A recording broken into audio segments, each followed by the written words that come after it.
So what do you think of geocaching? Talon's a dog of few words. What do you think? We are trying to be in frame at the Colt Creek State Park in Florida. Somewhere in Florida. And we're just enjoying this beautiful January day.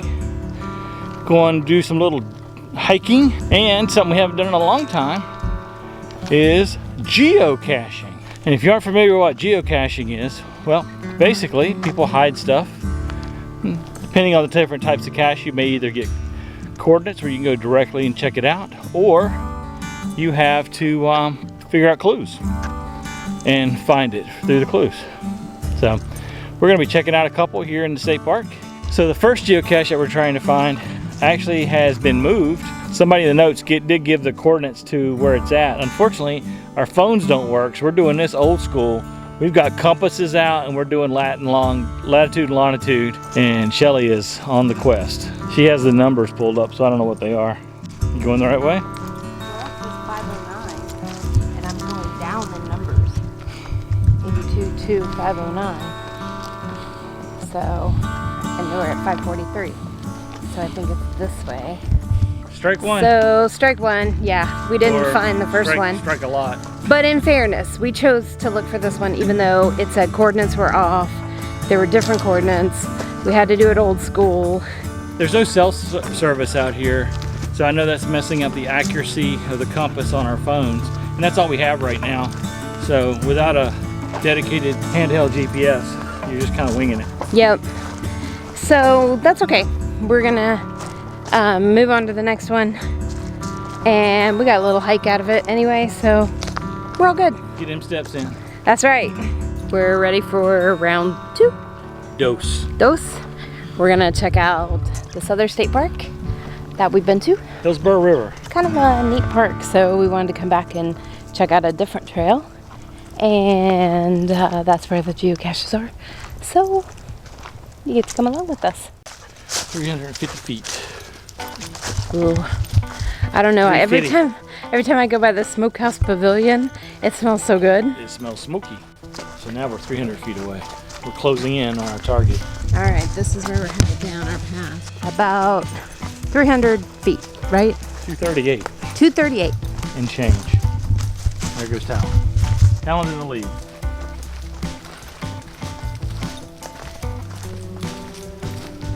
Free range, Talon. No vest. She's off duty. That's a duty. Okay, we may not be finding this geocache because nobody's found it in a month. They've on the log here. We'll go see. So we picked geocache number 2 that can't be found. Go geocaching, they said. It'll be fun, they said. Well, we're getting a good walk in for sure. And Talon loves it. Loves to go walking. Oh, we passed it. I bet it's in that hole. You want to go check it out? Let's check out the clues. Okay. It's a small pill container nestled in its wooden home. Small pill container nestled in its wooden home. Yep. So it's a micro. Oh, so that would be hard to find. That could be, or it could be in one of like the palm trees. Could maybe kind of hide. So it it's a in the palm micro, tree. which means it's small. It's a pill container, so a small pill box. Okay. Talon has already started. We're 29 feet away, plus or minus 14 feet. So here we go. That's probably where it was. Could be. It's honestly right there. It's over there? Yeah. Look where that tree is. Huh. But since nobody's found it in a month, I wouldn't go climbing back there. I don't feel like messing with it. Get back on the trail. Talon says let's go.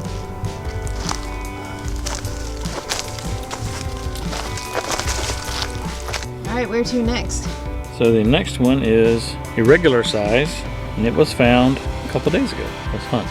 Let's go. It's underneath here. I know, stop now.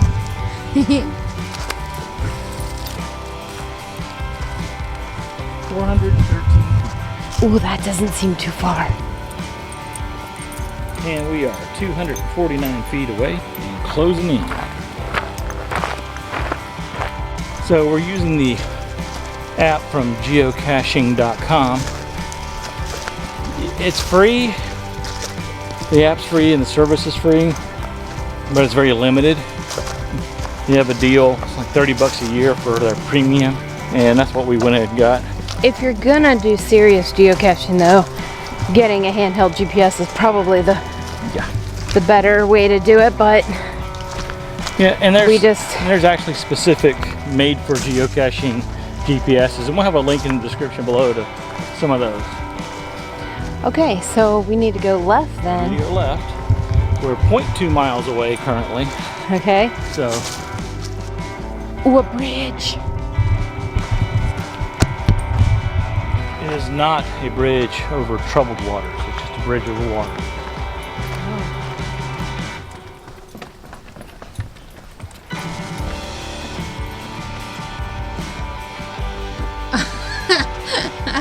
You ever tried to film and walk on a bridge? It's under the bridge. It's under the bridge? Okay. And we're turning around. It's under the beach. And heading down. I love steps. Yes, it is. I see it right there. Yeah. Hey, check it out. All right, so the first thing I'm going to do is set the phone down. I don't think there's anything in here. I think that's what it said. There's nothing in here. So we'll see. Oh, there's lots of stuff in here.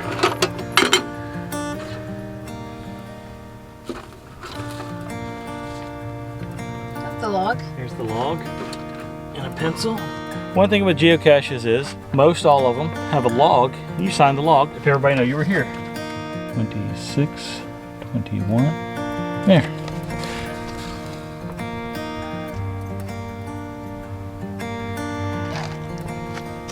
So we'll put this back.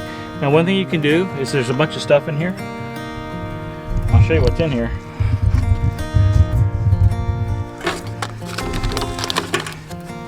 Is people put all kinds of stuff in here. And you can add to it. Oh look, wet wipes, that's nice. You can add to it. Or if you take something from there, you should always add something. And honestly, you should always add something anyway. So, what we're going to be adding, especially since this is a big cache, are stickers. Matter of fact, I'll put 2 in there. And 2 cards. These ammo cans are probably the most common thing used for geocaches because they're pretty resistant to the environment, keep things dry.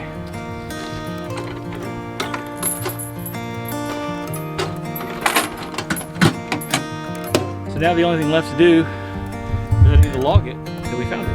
And you can make a comment, and I'm just saying this is an easy find with lots of cool stuff inside. Alright, so now that's saved. Oh, one thing I forgot to mention, on the app, when you're looking at a specific geocache location like this, there's also a button that says hint. And click on hint. I just did it now. The hint is the troll wants you to know you may need to use a different bridge to get to it. That's the hint. And it's under the bridge. And don't forget to take your obligatory selfie. That's right. With your cache. Are you going to help me? From a baseball perspective, we're doing pretty good. We're 1 for 3. So now we're going to go try to find what's called an earth cache. It's not really a real cache, so to speak, but you go there and then you can get earth-related questions. So it's kind of a school. Let's go to school. Okay, we have found the geocache, the eco-friendly geocache. It's in the middle of the bridge. The earth cache. The earth cache. It's right here. Yeah, we're on the bridge. It's a long way down. But it is so much fun on the bridge. It swings when you walk. Here we go. Here we go. All right. We're gonna go get Talon some water. And we may be done geocaching for today because the light is going down. So it's Sunday. It's after church. It's in the afternoon. And I said I didn't want to do anything today. What are we doing? Well, we've gotten back into geocaching, which is the whole point of this video. And while you can do geocaching pretty easily with your smartphone, whether it be Apple or Android. If you're out in places that don't have cell signal, like in some areas of state parks and stuff doing geocaching, well, a cell phone without a good cell signal is nothing. It won't help you. The GPS function doesn't work well at all. So we are going to buy a Garmin eTrex 22X. And we picked that model because of the features it has and for the price point. These handheld GPSs aren't cheap, and this one's about the cheapest one that does what we wanted to do. So we could either wait a week to get it from Amazon, or we can go buy it. So we're going to look to try to go buy it, and apparently it's pretty hard to find. Yeah, there's only one in the area we're at, and it's like an hour away. So the one place we didn't check, we're gonna check before we leave the area. So we were able to not have to drive very far to be able to get. Well, we didn't get exactly the one we wanted, but we've got the better one. Yeah, we paid a little bit more moolah, but we would have spent that in gas in time. Let's see what this GPS will do. We'll tell you what it is next. Okay, geocaching adventure continues. As we saw in the last clip, we were getting a new GPS. Here it is, the Garmin eTrex 35T. It is not sweet tea, it's not unsweet tea, it's just tea. Why do we get the 35 when we were talking about getting the 22? Well, because this one was in stock locally. Location. And being the 35T, that makes it about 13 better than the 22. And this is our first time using it. So we had to do a mystery cache. And what that is you're given the longitude and latitude of the coordinates, except for the last three for both the north and west tracks. So you have to answer trivia or look up historical things, and this one was about William Henry Harrison, so we had to look up facts about William Henry Harrison to fill out those last three digits on north and west. And it was tricky. It was very tricky. So my suggestion is to you, make sure you read the question word for word and don't take anything for granted, because that's what was messing us up for a long time. So now we've got this in here. Or read it out loud. Yeah. When you read it out loud. We're pretty close to the cache. We have no idea what size it is because it's listed as other on geocaching.com. So we gotta look for something. All right, so now the fun begins. Trying to figure out what this thing is. Got a feeling it's over here in these rocks. Or maybe not in those rocks. First attempt at using the Garmin eTrex 35T. Semi-success. The cache is actually out in a swamp. Well, it's a swamp now because it's been raining for days. So we elected not to do that just because I didn't feel like walking through the mud. And fire ants. And fire ants. I stepped in those. Hazards of geocaching. Let's see if we can find another one to go to. Yep. We are looking for another one now. This is called the VT's 500th geocache. It's a letterbox, and in the description it says, if you can't find this, you're blind, so you need glasses. So we are 15 feet away, according to the eTrex 35T. Let's go find it.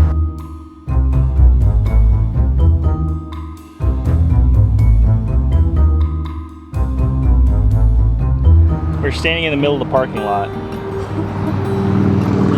The GPS keeps messing us up here. It's a cloudy day too. Gotta Yeah. give some credit on that. I still think it's over in these bushes. It's behind the sign. That's my guess. Because it's big, there's no other place for a big geocache to be. Except in these bushes or behind this sign right here that's leaning up against the wall. Nope. I got a feeling this one's gone. Because the hints by the letters, there's letters on that board and there's letters here. There's nothing here. Okay, so here's where it pays to actually read the description fully. Because neither one of us have until I just did. It says stand on the exact coordinates. Yep, which is here. Which is here, in the middle of the parking lot. Stand on the posted coordinates and go to the exact opposite of the building from where you're standing. If you don't see it, get glasses because you're blind. So the exact opposite of the building is the back of the building, straight back. Okay. So that's what I'm going to do. Found the geocache. That's it. That's a heck of a geocache. Now, this is a medic geocache. This was put here in tribute to all combat medics, pararescuemen, Navy corpsmen, etc. So it's pretty cool because we know a lot of people in each one of those jobs. Let's open it up, take a look and see what's inside.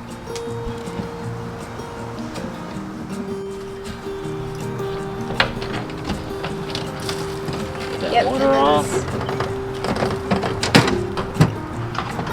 There's a lot of stuff in here. There's a little bit of water in here. So we're gonna take this out. Here's the logbook with a pen, and that's Shelly. Yes, here's the logbook. We'll log it on this side. Oh no, I guess you gotta log in order, huh? Here's all the stuff in here. Again, just put our stickers in. There's a stamp. You can stamp stuff with. Might stamp panel of that later. Little miscellaneous toys. Interesting stuff in here. The Garmin eTrex 35T certainly helped us figure this out. Us paying attention to the actual description helped us figure it out even more. So that concludes our adventure in geocaching. Well, intro to geocaching. We're still gonna do a lot of geocaching. Not today because it's gonna rain, but hope you guys enjoyed it. Geocaching is fun. It can be frustrating, but you gotta think. So, and get a little exercise. So exercise your brain, exercise your body. Those are two good things to do on a regular basis. I found it to be a lot like yard sailing years and years ago, where you'd find one house in the newspaper and then the next house in the newspaper.